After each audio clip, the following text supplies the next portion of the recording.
اسی طرح ابو شریح رضی اللہ تعالیٰ عنہ روایت کرتے ہیں، امام بخاری رحمہ اللہ نے روایت کی ہے، فرمایا لا یؤمن واللہ لا یؤمن، نبی صلی اللہ علیہ وسلم تین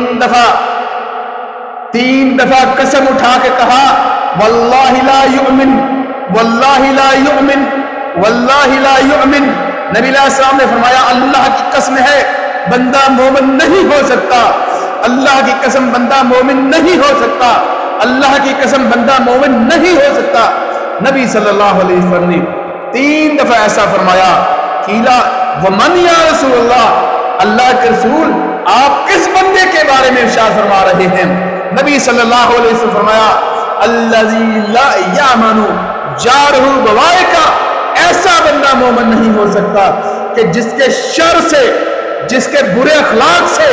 اس کے ہمسائے محفوظ نہ ہو۔ ہم تو جب گلی کے اندر نکلتے ہیں، اللہ معاف کرے، اللہ ماشاءاللہ، ہمارے ہمسائے تو دروازہ بند کر لیتے ہیں، اتنا گندا بندہ ہے، اتنا بد اخلاق ہے۔ میرے بھائیو، نبی علیہ السلام نے قسم اٹھا کے کہا لا یؤمن